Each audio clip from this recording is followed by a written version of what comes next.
Hey everybody, thanks for joining me. I just kind of randomly decided to throw this together. I just wanted to film something and do something a little bit different.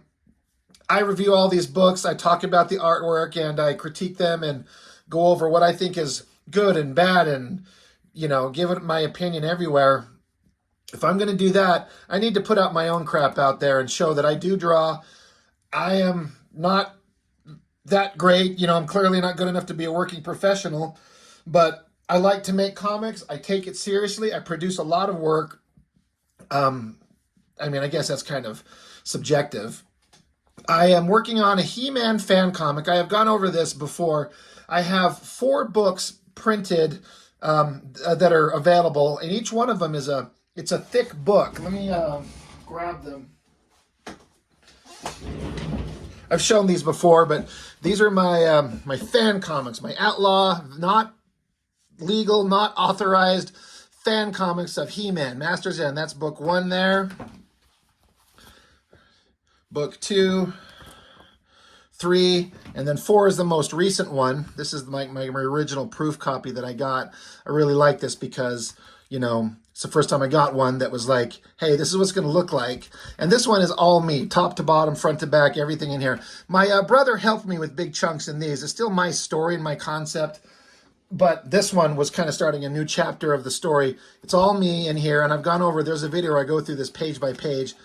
But I have finished up the artwork 99% for book 5, this is a sampling of it. So I just thought I'd bust out. I kind of looked through all the pages that I have done, and I kind of found a chunk of pages I thought would be interesting for me to show and just kind of talk about, point out some things I think kind of work and some of the obvious flaws that I've got. I just, for something interesting, if you're here to look at videos that I do or review comics, this may not be quite as interesting, but if you're somebody who's creative or draws, maybe this will be interesting to you. But these are, I think I've got like 16 pages here of kind of a chunk of the story that I just kind of wanted to show.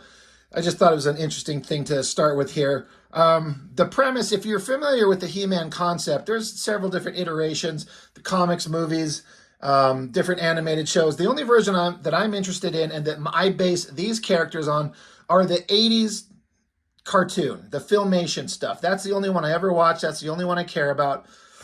That being said, I take these characters in a much more serious, like Conan the Barbarian type direction.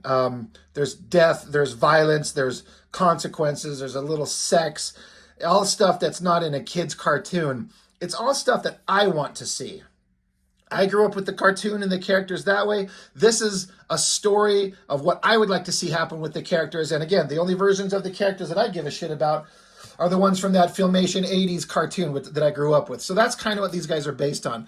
So again, this is a chapter, 16 pages or so, towards the end of the book. So there's all kinds of stuff that's gone on. There's a whole thick pile of pages that has story before this. So don't worry about where they're at, why we're at. They're in some kind of random town. So we got Fisto, this is She-Ra, Trapjaw, Jitsu, and Strongarm. Excuse me, a little hiccup. Strongarm. Now, Jitsu and Strongarm, they were only ever in the animated show one time each, and they never even called out what his name was, Jitsu here. And they had no characterization. They were a bunch of nobodies. And so I just kind of adopted them and kind of made them my own characters. Fisto here, he was in a couple episodes, but I've kind of adopted him too and kind of made him my own character. And I've just added background and story to him and all of them that didn't exist because they didn't get any characterization in the show. Trapjaw to me is who he always was, and so is She-Ra. The thing about Trapjaw, why he's here, is that I'm doing something that some people may not agree with, but after the final battle between He-Man and Skeletor and the death and destruction that happened, Trapjaw gave up his evil ways. He just abandoned everything, took off, and went to just go work on the other side of the planet. He tried to get as far away from He-Man as he could. Hundreds and maybe thousands of miles away, just doing like small-time like bodyguard work. He was not interested in being a bad guy anymore, but the world has sucked him back into it. He ended up working, Fisto has started a team of former villains that are like reformed and trying to do good in the world. And they don't really like it, but they've got nothing else to do now that Skeletor's gone and He-Man has become what he is. That's just kind of a broad overview of where the story's going. But in this chunk of the story, there is a major threat that they know is going on. There is a female character that attacked Jitsu and almost killed him, and he was horribly maimed. They were able to heal him with the magic powers of Grayskull and all that bullshit. But She-Ra thinks she knows who it is, and so they're getting together. They're like, they're in this small town. She's like she's out here somewhere in the wilderness, in the mountains. We've got to go find her. So they're gathering together saying, we've got to go find this person. She attacked Jitsu. There's something bigger going on. Something scary is happening. She-Ra thinks she knows who it is. We got to go find this person. So he's giving kind of the pep talk, and they're like, good, let's go. He's ready for some revenge. Strong Arm's kind of a silent type. He doesn't really say much. And Trapjaw, he has conflicts with Fisto a lot, but they are actually a good working team. But none of these three trust She-Ra. These two are actually very good friends at this point. Excuse me. So anyway, they have to go and find out where they're trying to track down this mystery threat. And Fisto's also saying, we've also called in more help. Excuse me, holy crap. They're like, oh, what help do we have? So a portal opens. Out comes He-Man, and then we've got Teela, who has ascended to the role of sorceress. She has taken the role over from the regular sorceress, who was her mother. I am sorry. Oh my God, I don't know why I'm coughing. And then there's this mystery girl. She's kind of in the background here. She'll become more prominent through the pages. She's kind of shown up with no memory of who she is or how she got here, and she's kind of attached to the story. They don't really know who or what she is, but they know that she's important, so they've got her with them. So anyway, portal opens, out comes He-Man, Teela, and this girl they call Eve. And so, He-Man and Fisto, they're greeting each other. They're talking about what they have to do. They have to go find this threat.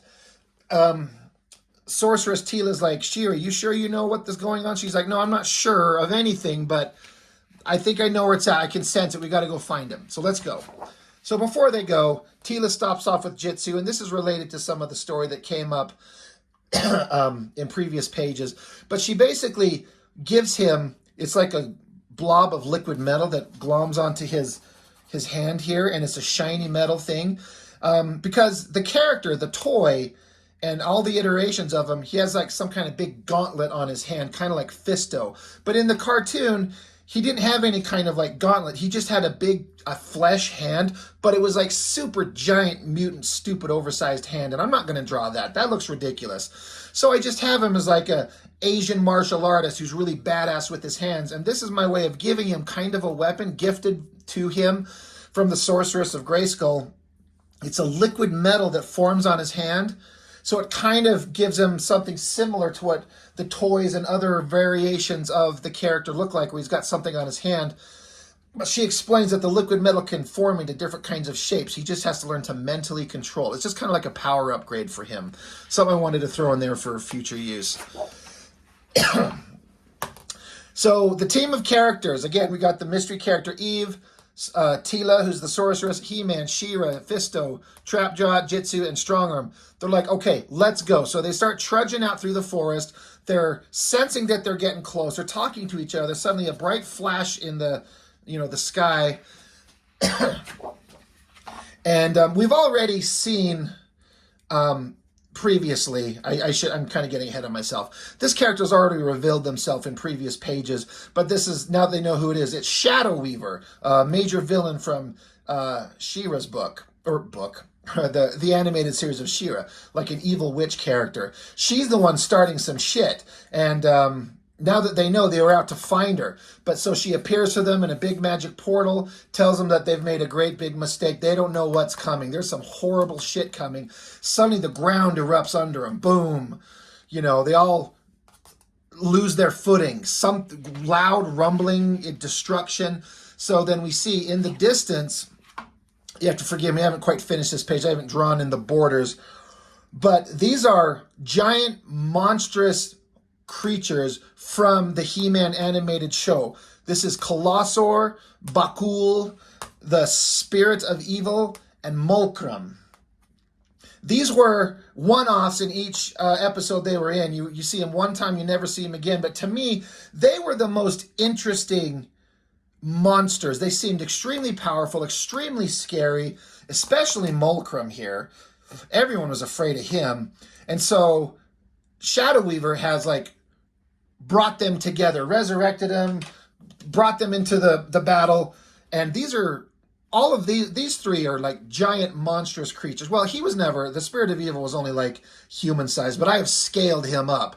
So these three are like giant, like Godzilla type, kaiju type, giant monsters. Mulcrum was big, but not giant monster big. But anyway, these monsters appear. And so this is kind of a tricky scene. It's hard to get the storytelling right, but I've got the characters. They're up in the mountains and the hills above this city, the city village that they have been, stationed at for a while. So there's Bakul, the guy that comes out of the water, Colossor, and then the Spirit of Evil, just showing that I'm trying to get the visual idea of the characters up here in the distance, and then there's a forest and trees, and then the city, the settlement out here, and then these giant monsters coming to just level the city. So the characters are like, holy shit, Shadow Weaver showed up. She's conjured these monsters. What the fuck are we going to do? So He-Man, Sorceress Teela, and She-Ra, they're like, we're going to go take on these monsters. These things are too big and too powerful for you guys. You guys are cool warriors, but these are on power levels that you guys are not as strong as us or have the magical ability. So He-Man's saying, you guys get into the city and start evacuating. Tell people to get into shelters. Tell them to go into hiding. Get them out of there. We're going to go and try and stop them. Eve here is kind of freaking out. She's like, she senses something else is going on. And so Sorceress Teela, she teleports them.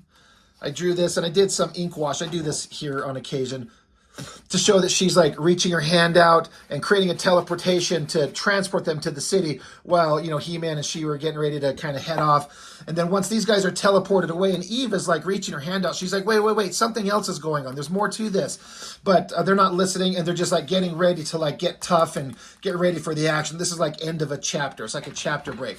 Then we start with the next chapter. The regular team, they're in the village now, and in the distance we see the monsters approaching. So they have a few minutes to get ready. They know that a major battle is about to happen. We have to get ready. So Trapjaw, he busts out like these belts that Jitsu and Fisto put on. They're like anti-gravity belts, so they can hover around, so they can get around. It's like flight, except without a great deal of speed. They can just kind of hover and get around.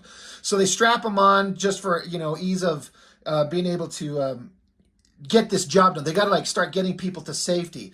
Trapjaw, his little robots, if you watch the show, these like generic robot things, he has like a whole army of them. They're strapping on to a backpack to him, like an extra power up. And then Trapjaw's also mentioning how he's added some enhancements to Fisto's gauntlet there. This is just all text that'll be going on. Fisto's saying, hey, this is important. We've got to do this. We've got civilians in danger, in harm's way. You've all come to me to this place. You've joined my team. You've tried to give up your villainous ways. It's been difficult, but this is what we're here for. This is important. Let's go. And the girl's trying to tell him, she's like, but there's more going on. I can sense it. He's like, oh, there's nothing we can do right now. Whatever you're sensing, there's nothing we can do. We got to go. So let's run. So they run off to go do their job. Trapjaw's getting his robotic minions ready to help defend the city. Meanwhile, Sorceress, Teela, She-Ra, and He-Man, they're flying out there. And Teela's saying that she's going to drop off He-Man and She-Ra, which she does. She's like, I'll take on the Spirit of Evil, the giant flaming monster. It would be kind of hard for you, like, physical flesh bodies to take on a giant, like, flaming monster. She's got all the magic, so she assumes that she can take on the magic, the flaming monster because of her magic. So she flies towards, again, the Spirit of Evil. Again, I scaled them up. I tried to show it by... like this is a forest below him and he's just burning everything and he's waiting for her to come along. Meanwhile, He-Man and She-Ra. He-Man says, I'll take on Colossor, the giant rock monster. And she's like, okay, I'll take Bakul, the monster in the water. And he's like, before you head off, you want to help me take down Colossor a peg? So they get their swords out and do this energy blast and have these laser beams come along, boom, and hit Colossor, knock him really hard. That's just an element I've added. I made a more offensive weapon with the swords. They never shot lasers, I don't think, but in my version they do, because fuck you, it's my story. Anyway, back to the village. The team, you got Jitsu here. This is Fisto. They're trying to get all these civilians to safety. But again, the girl, Eve, she's like, there's another one out there. And the other guys, they don't see it. They only see 3. There's another one out there. And he's like, well, what are we supposed to do? Who is it? She's like, I don't know. So Fisto's getting a little concerned because they don't know who this girl is, but she senses things. And then we see in the forest, Mulcrum running through the woods. He is big, but he's not as big as the other guys, so he's able to sneak around, and he's kind of the scariest one.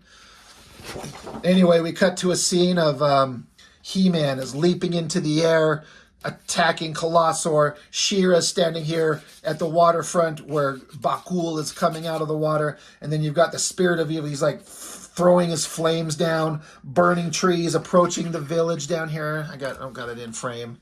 While she's circling, trying to like figure out what the hell to do.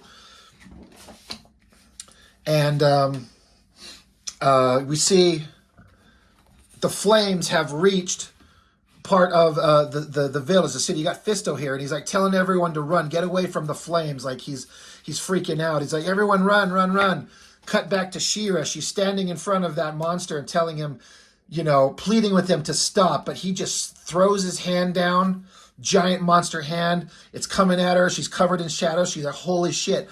Boom. Giant hand slams down on her. I even threw in you could kind of see her hair and her hand sticking out. Smashes her down.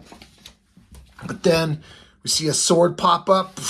Stabbed him in his hand and he recoils, screaming, and she's got her sword out and showing that, all right, you're not going to play, you're not going to make this easy, so we're going to play it the hard way. And then suddenly from off frame, laser blasts is what these are. Start hitting the giant Bakul monster.